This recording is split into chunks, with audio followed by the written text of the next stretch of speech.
Tarihler 2 Eylül 1994'ü gösterdiğinde günlerden mübarek bir cumaydı.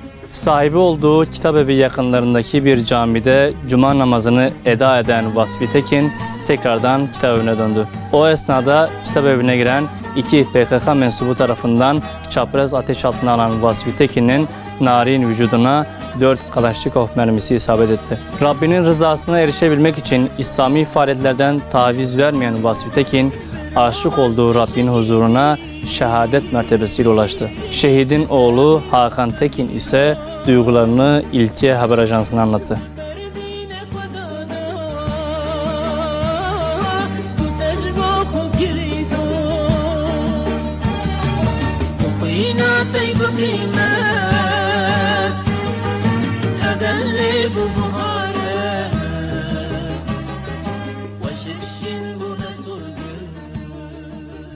Babam 2 Eylül 1994 yılında şehit oldu. Şehit olduğunda biz anne karnında bir çocuk olmasıyla beraber 5 kardeştik.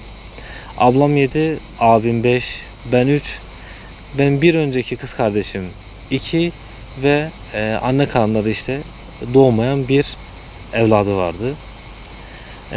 Cuma namazı sonrası sahibi olduğu kırtasiyede uzun namlulu silahla taranarak 4 kurşun isabet ederek kan kaybından şehit oldu baba. Şehit Vasfi, yani en önemli özelliklerden bir tanesi tabi güler yüzlü ve tebessüm ehli olmasıydı. Kendisi aynı zamanda bir Kur'an aşığıydı. Yani yerinde durdurabilmezdi İslami dava için. Yani bir camiden diğer camiye koştururdu.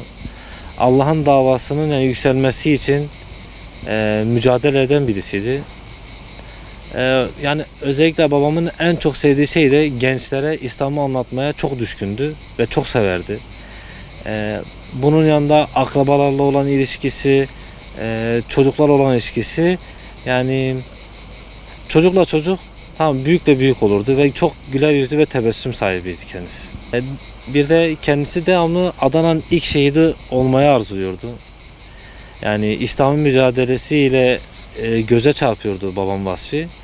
Mürtet örgütün hedefi haline geldiği zaten evine aldığı 2 tehdit mektubunda da yani aşikardı. Yani daha doğrusu biz dava arkadaşlar konuşurken biz bir şehit haberi bekliyorduk diyorlardı. Yani mutlaka birisi şehit olacak diye, ama bunun kim olduğunu bilmiyorduk. Bu da babam Vasfi'ye yani nasip oldu. Bir de yani babam Vasfi Tekin kendisi bulunduğu her yerde mesela Adana'nın ilk şehidinin kendisi olacağını söylüyordu.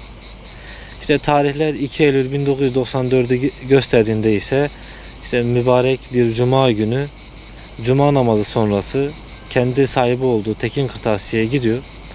Orada pusu kuran 2 tane PKK mensubu babamı uzun namlulu silahlarla içeriye girip tarıyorlar ve babamın vücuduna 4 tane kurşun isabet ediyor ve kan kaybından da olduğu yerde Rabbine ruhunu teslim ediyor.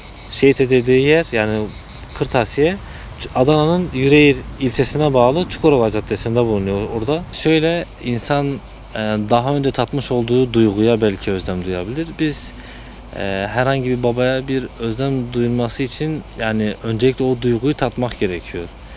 Biz o duyguyu tadamadık. Bir özlem olmasa da ama gerçekten de babasızlık yani büyük bir eksiklik de bizim için. Çünkü baba bir evin çatısıdır, duvarıdır. Ama bizim belki çocukluk sürecinden belki gençliğimize kadar o süreçte belki bir eksiklik vardı ama elhamdülillah diyoruz. Yani biz babamızın şehit olmasını bir kazanç olarak görüyoruz. Yani bu kesinlikle bir kaybediş değil. Hatta yeryüzündeki bütün makamlardan, mevkilerden daha üstün bir mertebe bizim için. Yani biz elhamdülillah diyoruz. Babamızın şehit olmasına yani şükür edasıyla bakıyoruz. Ve bu bizim bir kazançtır. Şehitlerin kanı toprağa düşen birer tohum gibidir elhamdülillah diyoruz. Şehit veren bir dava susmaz. Şehitlerin kanı kurumuş gönülleri tekrar canlandıran, Allah yolunda şehit düşen bir kişi bakıyorsunuz ki arkasında onlarca kişiyi getiriyor. Biz de şehit abinin dediği gibi Bu davada en iyilerimizi feda etmek gerekir.